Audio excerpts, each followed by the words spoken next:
We are going live in 3,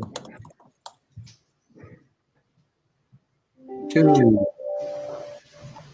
1.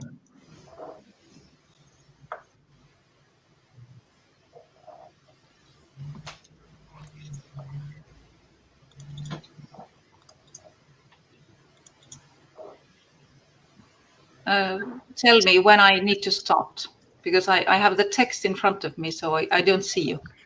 We're live. We are live. You can start, I confirm. Yeah. Dear all, Europe and the world faces great challenges. Sorry.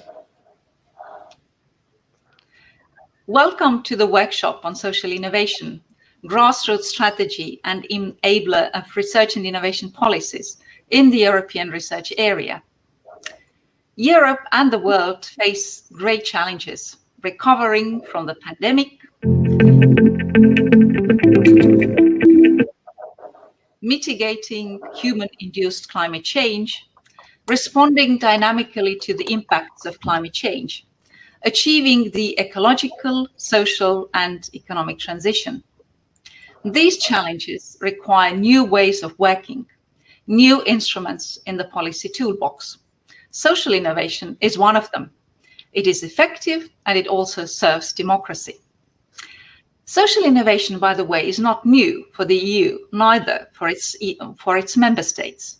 Indeed, framework programs for research and innovation, but also regional and social funds, the European Investment Fund, and the Social Business Initiative, for example, have been supporting social innovation for many years. Since 1994 for the framework programs, for instance. Similarly, social innovation is not new for the national governments. EU member states like Finland, France, Germany, Ireland, Portugal, and the Netherlands have all used social innovation. Now, what we are discussing here today is actually how can we make social innovation go further and deeper. We will have 3 distinguished panelists who will help us explore the question.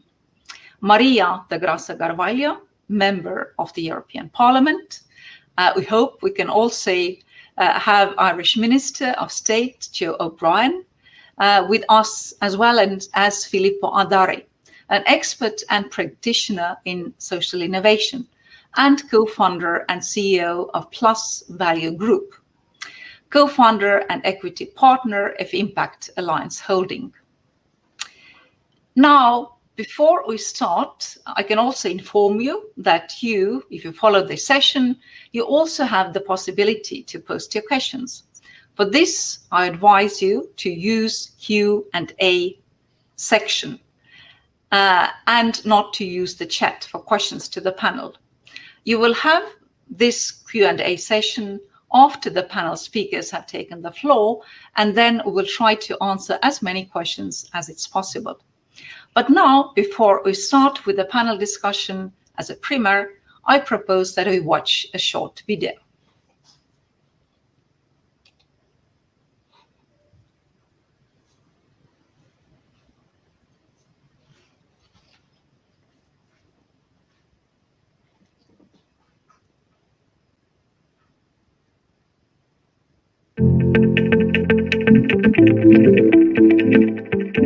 The European Social Catalyst Fund was established by the European Union Horizon 2020 Research and Innovation Programme, together with Genio, with the Robert Bosch Foundation and the King Baldwin Foundation. The European Social Catalyst Fund is an opportunity for philanthropy, social impact investors, and the public sector to come together and form collaborations to solve some of the big social challenges that we face right across our countries in Europe. This is a unique opportunity for the best social service innovations out there to have some assistance to develop robust implementation plans to go to scale. The fund at the moment has 600,000 and we aim to support 6 or more proven social social innovations. We anticipate that each selected plan will receive up to 100,000. Preference will be given to applications that are supported by the most robust evidence and that can demonstrate that they can reach significant scale. The collection of applications to be supported by this fund will represent plans to address different social challenge areas across different geographical areas in Europe. After the deadline, we will be evaluating all applications carefully against published criteria. All applicants will be contacted and successful applicants will be offered financial and non-financial support to develop their plans over a period from August 2020 to March 2021. One of the objectives of the European Social Capital Fund is to develop a further phase of the fund, and this further phase will include a focus on supporting the implementation of plans to scale social innovations that are proven to be successful.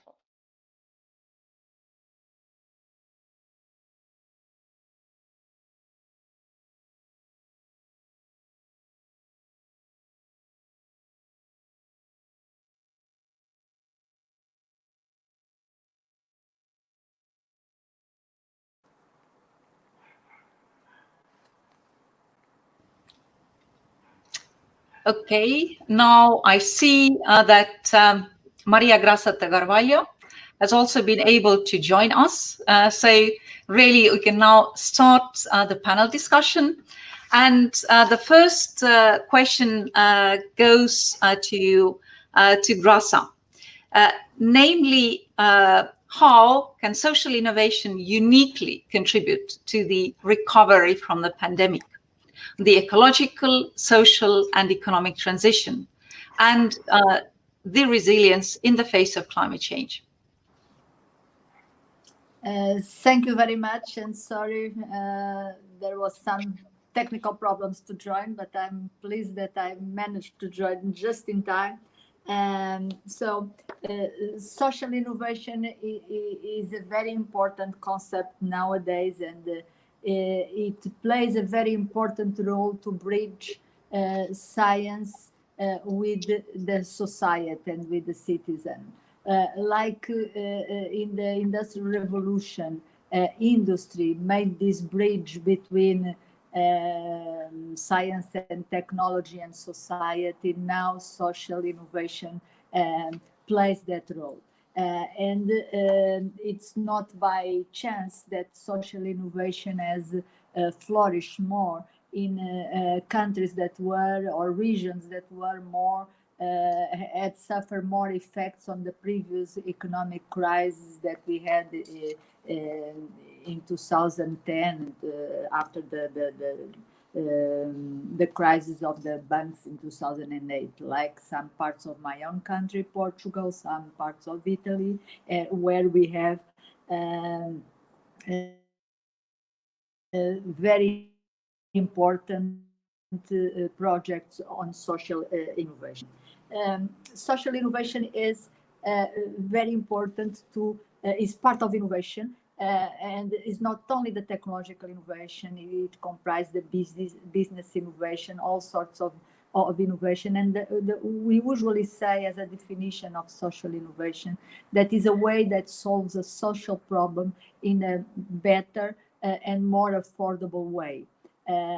Not only using science and technology, but concepts to give solution for an important problem, for an important social problem.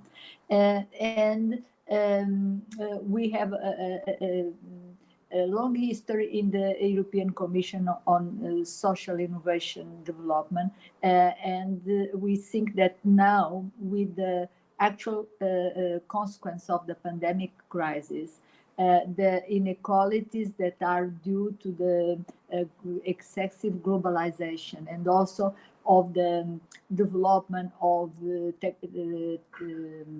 ICT, the digitalization, is the right moment to have more and more social innovation. Digital, it provokes in certain way inequalities, so it gives a space for social innovation, but is also a very important enabler of social innovation, because the digital social innovation is it's crucial to develop the projects that we can use digital technologies. So I think that this is the right moment that we build upon all the experience that there are inside the European Commission on social innovation, and we give answers to the present crisis, both in the social areas of inequalities, but also in the climate areas, in health, patient health, and everything that this concept of social innovation can provide very good answers. Many thanks, Maria da Graça Carvalho. You are, for the second term, a member of the European Parliament, but before that, you've also had minister positions in Portugal, responsible for research and innovation. And really, I know that you've been pushing social innovation and emphasizing the role of social innovation besides technological innovation, which very often people first and foremost relate to innovation in all your positions. So many thanks, many thanks for that. Now, I'm afraid that the Irish Minister O'Brien still has some technical issues to join us, but I'd like now to ask our second panelist, Filippo Adarri, a co-founder and equity partner of Impact Alliance Holding, to reply to the same question. In your view, how can social innovation contribute to the recovery from the pandemic, but also to these ecological, social, economic transitions that the Europe is urgently needing?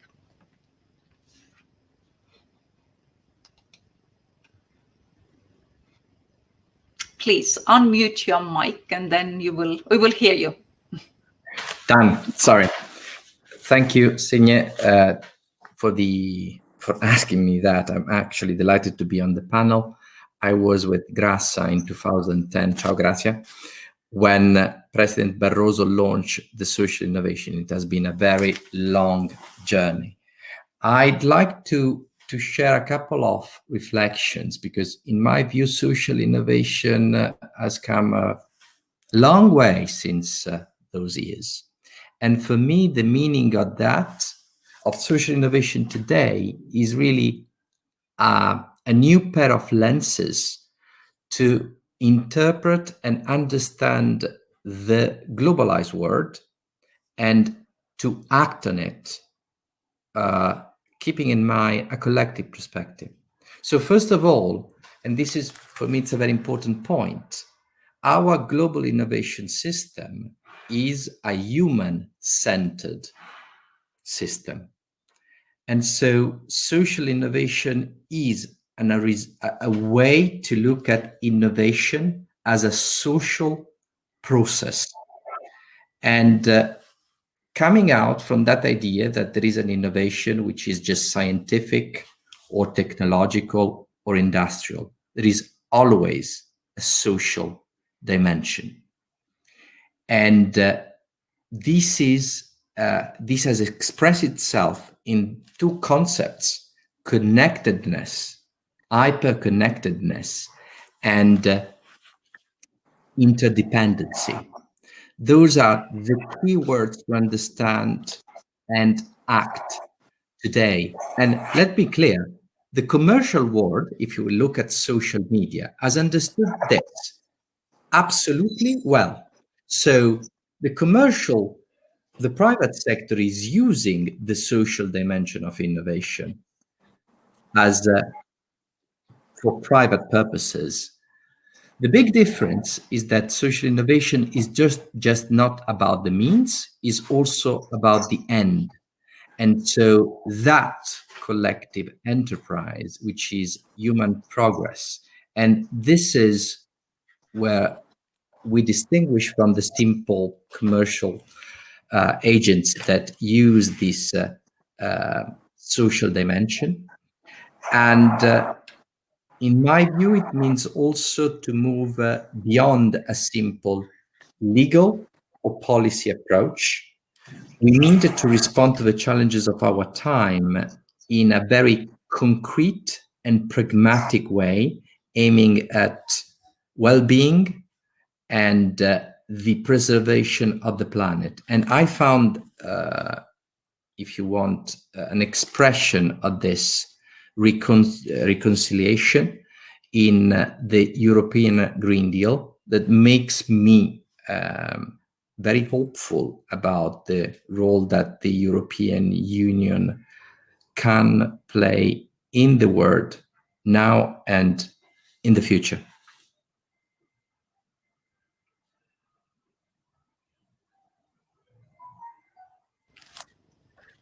Many thanks, Graça and Filippo, for sharing your views on this with us. And now, Graça, I'd like to put another question to you. Namely, what has experience taught you in terms of European and national public administrations, best spreading and deepening social innovation? And what are the lessons that you've learned in this process that you can also bring into our discussion here today? Thank you very much. And at European level, the social innovation was mainly introduced at the time, as Filippo has mentioned, at the time of President Barroso. I had the privilege to be principal advisor in charge of this portfolio, the social innovation. And we have started with the inter-service group involving many DGs and to promote social innovation inside the European Commission. And I would say that the difficulties that we felt at the time are still the difficulties that exist today. That was the how to put in place something that involves many departments of the Commission, how to cooperate. People are very enthusiastic, individual, they want to cooperate, but the system is still quite vertical system. A lot of efforts have been done to work together better between different DGs, but it still poses a problem. The second problem is that social innovation until now has been a very local and small projects. It has changed, and I will say some words in the conclusions about that, but has started being very small and distributed projects. And they are difficult to execute with a lot of bureaucracy. And we have the bureaucracy that are common to public institutions, and social innovation. This bureaucracy is not very adapted to the flexibility that is required for these social innovation projects. It's the same that happened in Portugal. We have pushed and we have been pioneer of the using the regional funds for social innovation. Was the first country that did a program, Portugal Inovação Social, that has been done by a government of my party, but the other, the socialist government has continued this program with a lot of enthusiasm. Is a colleague, the minister is now a colleague in the European Parliament, Maria Manuel Leitão Marques. We are both very enthusiastic on social innovation, and we can see that the experience is that when we try to use the regional funds, the ERDF and the European Social Fund to finance social innovation projects, we had a lot of difficulties. There was a lot of difficulties because the rules are not flexible and are designed for a different kind of projects, much larger, and for infrastructures. So we need to have less bureaucracy, more flexibility in order to promote social innovation. And inside the administration, we need to have a much holistic approach and much more collaboration, horizontal approach, much more collaboration between the different services. But usually, all the public people working in the administration are very, very enthusiastic, but we still need to work on less bureaucracy, more flexibility, and more horizontal in our European and national administrations. Thank you. Well, many thanks for underlining this challenge, really bringing the different services together. This is something that we are doing here in the European Commission, namely bringing together different policy areas and also different programs and financing possibilities. But another issue that you also underlined, namely how to get from small projects and scale them up. Well, very often social innovation examples are very local, and they should be, because they are really resolving the issues of the people in different places. But there are also the social innovation solutions that could be amplified and that could be used also in other places, in other regions, in other member states. So clearly, we also need to see how we can scale up social innovation. So I think that you really referred to some of these important challenges. Now I see that Irish Minister Joe O'Brien is also now trying to join us. I see that his mic is on. I don't see the camera. Minister O'Brien, can you hear us and can you speak?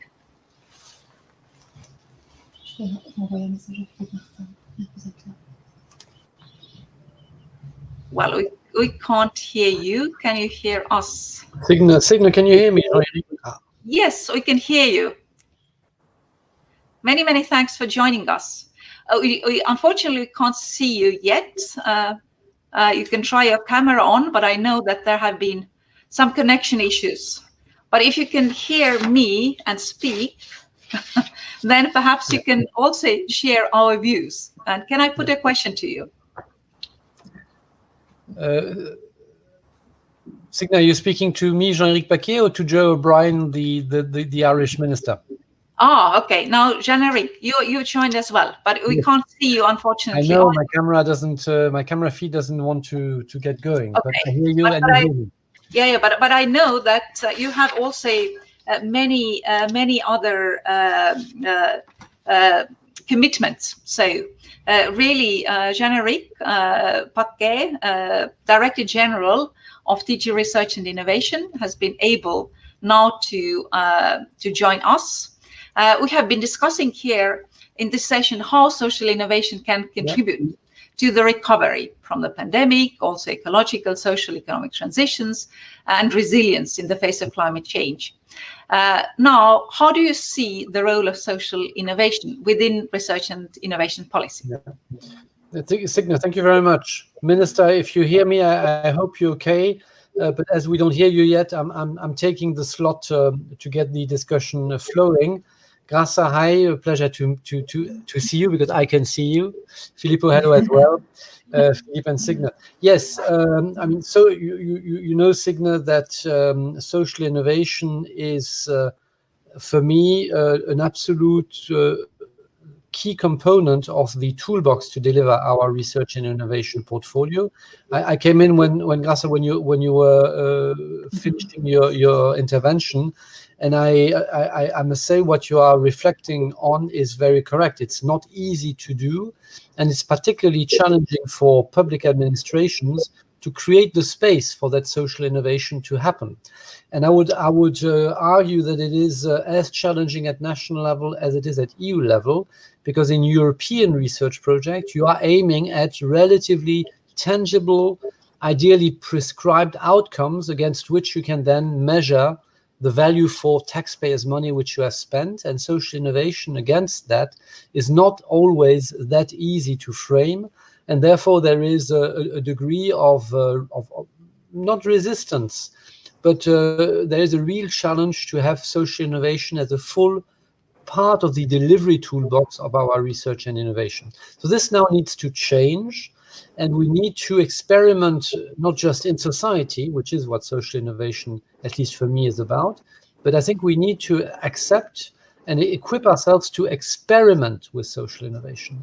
So to really put resources, significant resources of union programs, to see whether that social innovation can really make a difference in the transformation, in the rollout of technologies, and maybe also in many cases in achieving results in and out of society directly. I would argue that this is needed, I mean, possibly for two sets of reasons. The first one is the ones which you both said already, which is that transformations are for and by people. This is not about transforming the economy abstractly, it's about people. And this is where social innovation is central to get people designing the change and then carrying the change forward. And secondly, for science, and that's a bit more specific, I see more and more that, and the COVID-19 management is not different in the end so much from earlier debates in science, that citizens struggle to follow the pace of science and sometimes see more risks and threats than solutions in scientific developments. And I would argue that one of the reasons for that is that citizens are not part of the choices which are made in labs, in companies, the technological choices. I mean, we are very much involved in the discussion on gene editing, for example, and I don't want to have it here and now. But I would argue that if on gene editing, citizens were part of a discussion where they would drive with industry or scientists the characteristics, the traits in plants, for example, which are gene edited to ensure hydric stress resistant plants, climate adaptable plants, this would already be a completely different discussion. But they're not part of this early engagement with scientists in industry or in labs. And this is also where I think a lot more experimentation would be needed. So in a nutshell, social innovation as a policy is, I think, visible and supported. The challenge now is to experiment in delivery of research programs and policies. And this is what we are trying to do now with some scale. Let's see how big, but with some scale in the Green Deal call, 1 billion euros for the Green Deal launched a few days ago. And in that Green Deal call, as you certainly have already noted, there is space, if project proposers pick it up, and I want to encourage them to do that, to experiment in society to see whether social innovation can really be a tool to make research policy even more impactful than it is. Voilà, I stop here, Signa. Yeah. Well, many thanks, Jean-Eric, for sharing your views with us. And clearly, as you said, you've been a big supporter of social innovation. I know that. So many thanks for these. And you also mentioned the European Green Deal, which also earlier Filippo referred to as one of the good examples. You also mentioned citizens. And now I'd like to put the next question to Filippo, namely, in your view, how can we engage citizens and communities to achieve our objectives and build a more resilient Europe?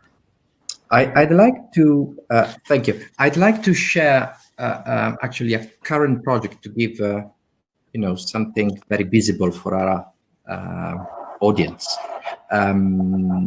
If I shared a slide previously about MIND, Milan Innovation Project, because it exemplifies some of the challenges we have been discussing.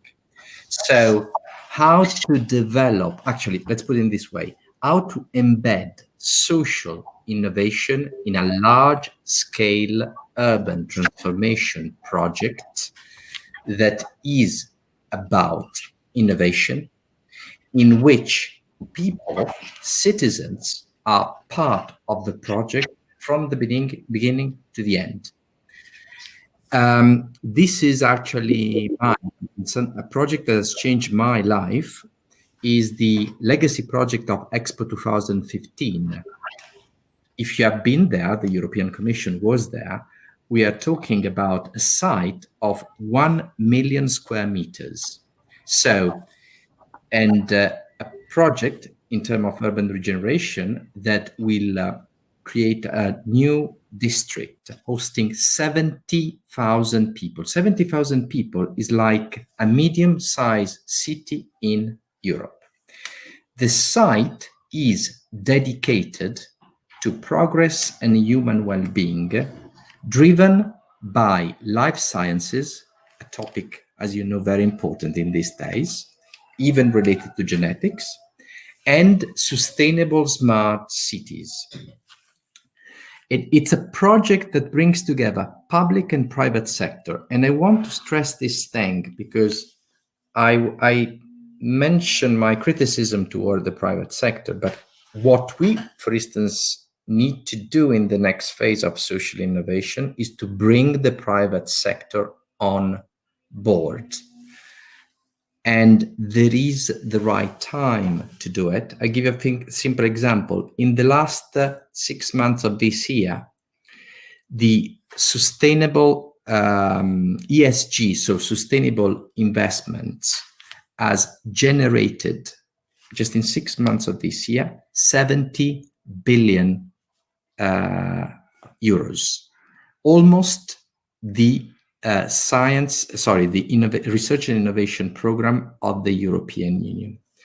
So a project like Mind, so I give you a couple of, if I manage to change the slides, otherwise someone will help me put in the number 1, is a 2 billion project for 1 million square meters for 70,000 people about life sciences and sustainable smart city solutions.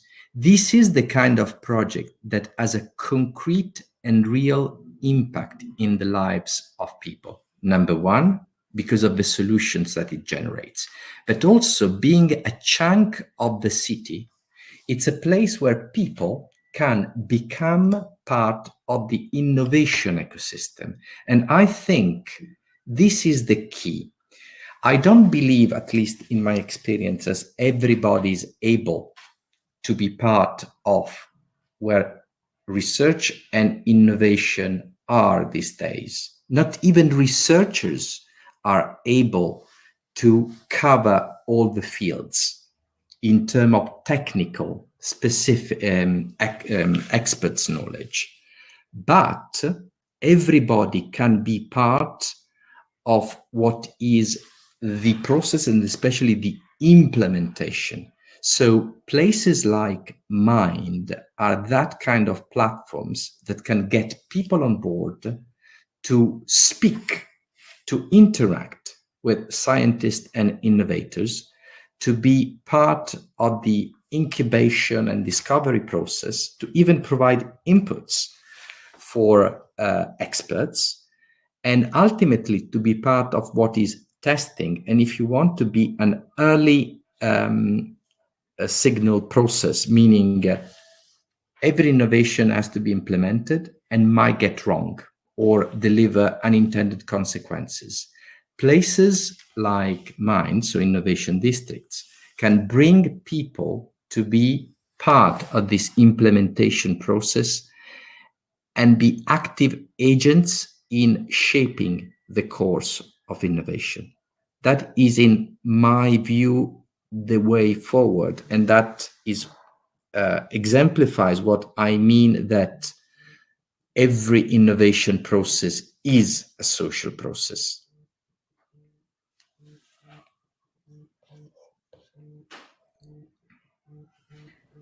Many thanks, Filippo, for this excellent example. So I'd really like to see how this Milan Innovation District looks like, because you really described it in such a way that that it's really appealing. And it was an excellent example how actually the citizens of Milan could also impact the development in their city. Which is something that we are clearly also seeking here in our policy, research and innovation policy, but also other EU policies, that also the citizens can influence these. And by the way, together with Grasa, we were in the previous session where we discussed citizen engagement in research and innovation missions. And also the examples and experience there, and also as you mentioned, the smart city as Milan project has also been a smart city project, we also know that this is also one of the missions that we have in the next Horizon Europe program. Perhaps in this connection, Grasa, would you like also to comment, provide some additional comments from your point of view?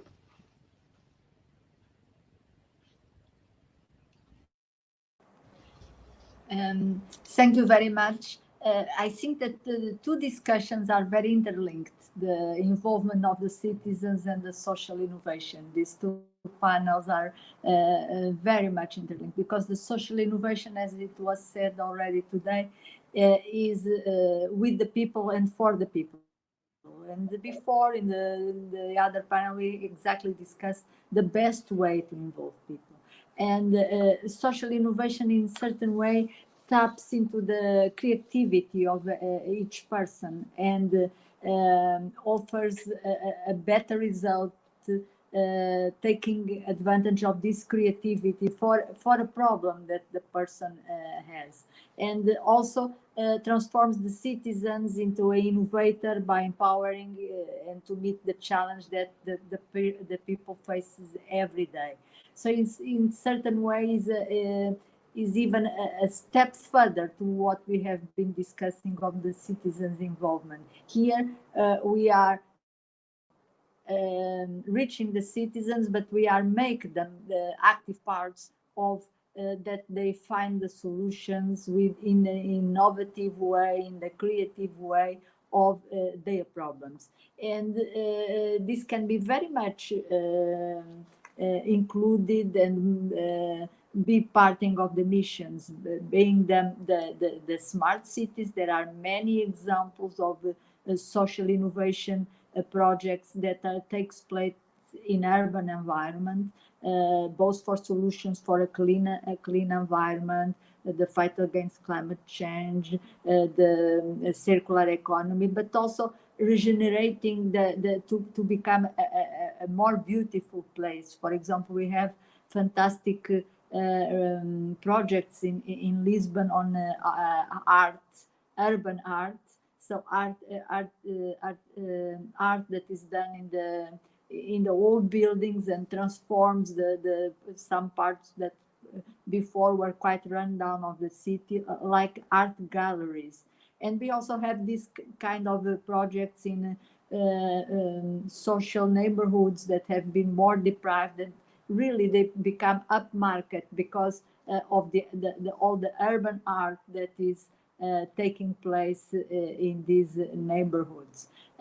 So there are many examples of social innovation projects involving the people, taking advantage of their creativity in the area of smart cities. In health is the same. The patients themselves and the families find solutions for the day-to-day problems that they encounter, and sometimes these solutions are very creative and can be upscale and used to other persons, other patients that have the same kind of problems. We actually in the social innovation conference that we organized in Lisbon, the commission together with the Portuguese government and the Gulbenkian Foundation had a prize for the patient innovation, and there were fantastic projects with solutions for patients that they find themselves. And it's an area that can be developed and can be scaled up. So in all the areas of the missions, you will find a place for the social innovation, and the missions can be a mechanism that scales up the small projects typical of social innovation to a more systemic and a more holistic approach for social innovation. Okay, many thanks for these examples. You are quite right that when in the missions we were just speaking how citizens' views can be taken on board. Here in the social innovation actually citizens can change things because they really undertake actions. They are involved in different projects which can really change their everyday lives. Related to the environment in the cities, in the villages, in the regions, related to the social security system, health.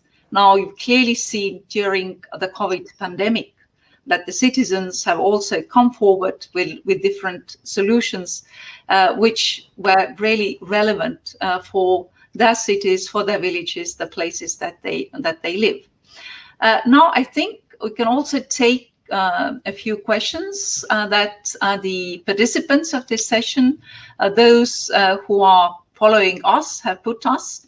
And I'd also like to encourage to put additional questions in the Q&A, not on the chat, under the chat function, but under Q&A. So I see the first one here: how social innovation can facilitate institutional innovation. Who from our panelists would like to reply? Rosa, would you take this?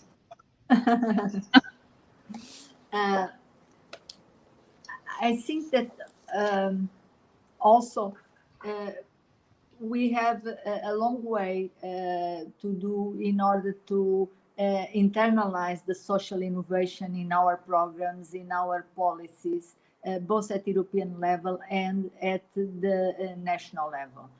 I give you one example that I think that social innovation can be much more better promote inside the Horizon 2020, and I hope in the future Horizon Europe. I see that the European Innovation Council has all the characteristics that to finance and to promote social innovation, because it is centered in the innovator, in the person itself. It aims at the disruptive and the market creating innovation. So if the projects are of social nature, then, and most of them are social nature, what the EIC actually is doing, probably not giving that label, is financing and promoting social innovation. But it's important to give the visibility and to say that we are here as a innovation council that promotes and finances social innovation. And this is an example, and this is probably out of the Horizon family, the scheme that is better placed to promote and to finance these disruptive marketing, creating, innovator-centered projects is exactly the EIC. That I think that is a fantastic invention, I would say, and has been very successful, and will be quite interesting to have it more involved, at least to give the label that they are financed as social innovation. Also, the European Investment Bank has a window for the social economy, and is also important, special for the larger projects, for the scale up. But more and more on these actions in our programs, in our policies, we really need to incorporate this social innovation, because most of the time we are promoting or doing social innovation without realizing or without calling it social innovation. And there is also a very important topic that we are conscious that this is social innovation. Well, okay, excellent. Now we also have the question, can innovation districts exist in rural areas, smaller communities? What can be the role of rural areas, smart villages, smaller towns in the testing deployment of innovation with a social component? Filippo, would you like to take that? Yeah, sure. I think the question has to be revised, because an innovation district shouldn't be considered just a place. but that is actually a platform to connect and leverage the potential on the territory. I explain this. An innovation district is successful if it creates critical mass. So it has to be in a place, and normally this place is a hub, and normally a urban hub and not a small urban hub. You could even argue that Milano is a bit too small for a successful innovation district because it requires hyperconnectivity in terms of transport, in particularly public transport, in terms of infrastructure for digital communication and data flow. Huge capital, probably you have seen that mined just for the infrastructure and the real estate requires a 4 billion investment, private and public. Anchor institutions like universities, companies, research institutions, you name it. So critical mass and concentration of talents, clearly, a lot of talents from all disciplines is fundamental, but it should not be considered as a self-contained and self-sustained place. Doing an innovation district which operates like a gated community is a failed one. It's more like, as I said, springboard that it enables to spread its connections to across the territory, reaching the most remote places wherever there are talents and assets. So if you want, it's reciprocal. And we have seen in this in Milan, for instance, a very small place, I can name it Lomazzo, that you probably don't know, but it's a small place, smaller than mine, not even Milano. But because the community is very active in specific fields, they have been able to connect, despite the geographical distance, to mind and create the synergy, which is about knowledge, research, innovation, ultimately production. So it's not about multiplying innovation districts that we can create value for Europe, but it's by connecting few excellent apps across the territory and also creating network across Europe and worldwide. So you should think about this as really the human-centered web of intelligence and transformation. It doesn't matter where you are, it matters that you are connected.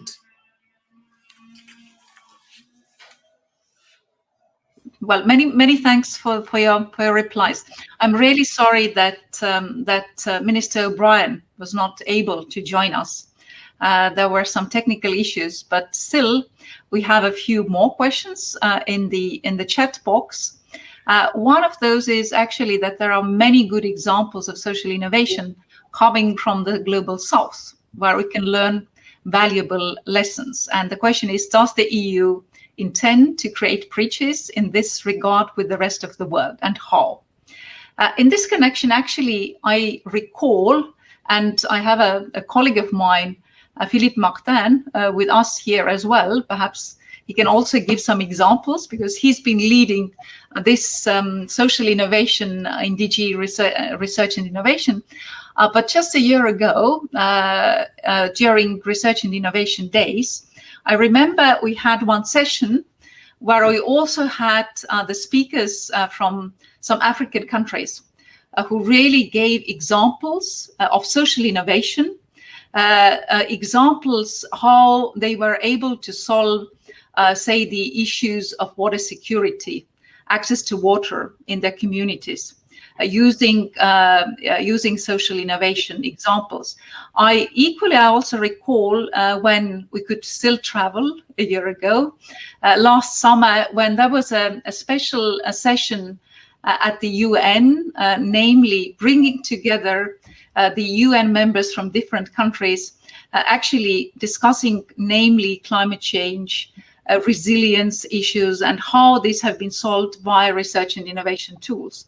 And there were great examples also including social innovation. So clearly we have international cooperation.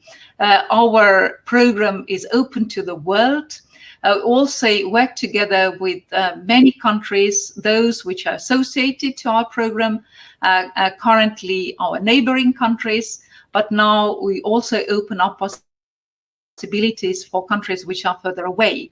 And clearly we cooperate also, say, with the African countries, South American countries, and others, where we also can certainly learn from each other. And issues like food security, water security, health are the most important ones, with what we really cooperate, say, with the African countries. Now, I wonder, Philippe, would you like to comment as well? Thank you, Signe. So yes, you can hear me, right? Yes, okay. So I would say that there is a very strong interest on the part of other policies than those that you would expect, like research innovation, employment, grow, regio, like NEAR or DEFCO, the development area, in social innovation. And there are good examples. Now, two that just popped into my mind, which illustrate the reality of it without actually being projects, to my knowledge, that are financed by the European Commission at this stage, is one which is called Mr. Green Africa, which is a circular economy with a pollution limitation project, which seems to be extremely successful, which is really grassroots and quite effective. Another one that, as you may recall, Signe, we were informed about by former Minister for Water Resources of Nepal, Deepak Giwali, was the ropeway project, which was also grassroots, but combining the knowledge of really good engineers, Nepalese engineers, with the local needs, basically creating connections between very remote villages and centers where those villages could basically export their goods, because in Nepal you have high mountains, deep valleys, and so between those crests, mountain crests, ropeways were built that allowed cheese or goods to be freighted. Those are only two examples, but there are many, many examples. Many examples also in Africa. Some social innovation or other examples in Africa, like crop insurance for Kenyan farmers has spread like wildfire to other countries as well. And here we see the link also with digital technologies that are definitely playing a big role. But I'll stop there. I could continue a long time. Well, I agree that actually, surprisingly enough, we could perhaps also share our experience in digital solutions, because you may have noticed that if you go to African countries, people may not have access to water, but they definitely have smartphones. So clearly, digital solutions could be the key also for the development in these countries. And very often, this is also the case that also the social innovation can actually then also bring these solutions, which are not that expensive, but easily doable.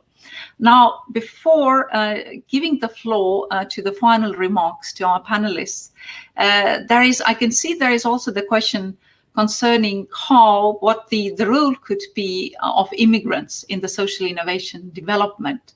Now, I recall at one of our seminars, we had also an experience, an example from Belgium, from Brussels, actually, where immigrants were also involved in the social innovation projects. I just wonder if any of the panelists have some experience or a good example. I see Filippo is nodding. Can you share it with us? There was another case I was planning to share, Migrants, which is a digital platform. I always use it to show how you can and should combine social innovation with digital innovation. So Migrants is an enterprise developed by migrants for migrants initially, that provides training,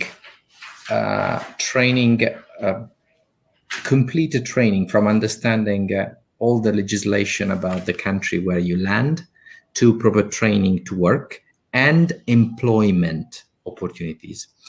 And today they serve something like 60,000 migrants in Italy, and they are in their third round of investment. They have raised something around to 1 million.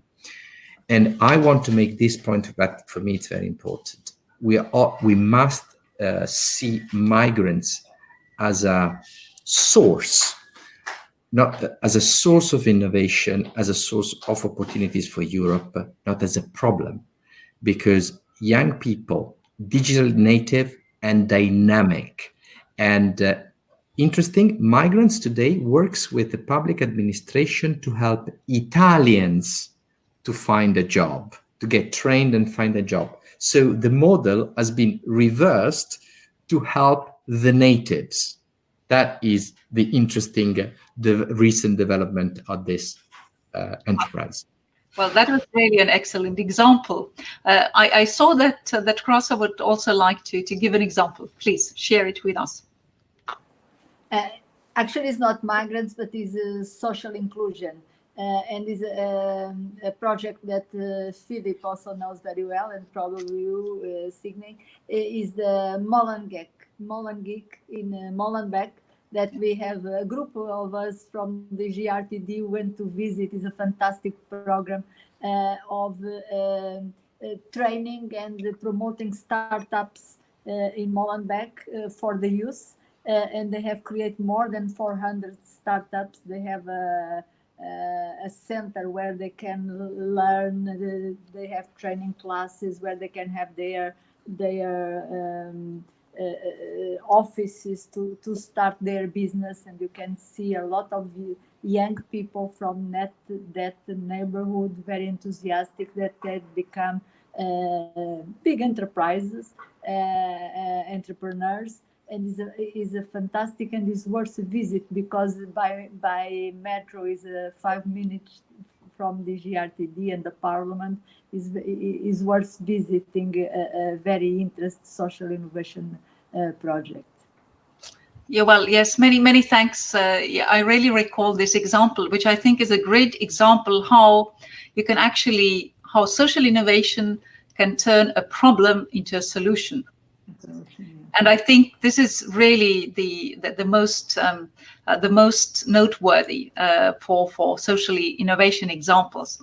Now, just the last question that I also see here, where the question is that social innovation beyond markets, digital business sectors, how also European Commission initiatives can support that. As I mentioned at the beginning, we have Horizon Europe program, but also other programs, as also Philippe referred to, where social innovation is in a central position. We also say that now social innovation is a cross-cutting area for all different areas that we cover in our next program, Horizon Europe. And clearly, European Green Deal call, where social innovation is also part of that, is now the most imminent. So I also advise you to have a look at that. But now it's really time to conclude. Just 1 minute, so 30 seconds to each of you for a concluding remarks. Krasa.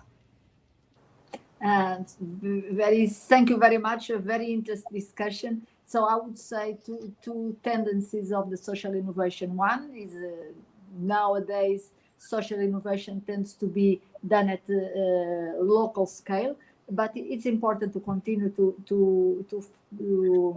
incentivize and support that. That is market creation, user-driven social innovation solutions. We can do that through, for example, the EIC. But at the same time, there is more and more the need to upscale and to turn this social innovation into systemic solutions, either for health system or the social security system. And academics are thinking and finding solutions to have a more systemic approach to social innovation. And that can be done through our missions in Horizon Europe. So integrating social innovation, both at small scale and large scale, into technological business model, finance and regulatory and other forms of innovation is the way forward. So we should not leave social innovation in isolation, and we should push and support social innovation. And thank you very much for this invitation again. Yeah, I'm afraid our time is up, as I can see. Just 2 sentences, Filippo, if I are still online. 2 sentences. Align social and green innovation. Don't keep it separate. Secondly, leverage both public and private capital. That's, I think, is also the challenge for the future. Many things. I think it was an excellent conclusion. So I'd like to thank you both for joining us, and also everyone who joined us online. Enjoy the rest of Research and Innovation Days. Goodbye. Thank you very much. Thank you. Goodbye.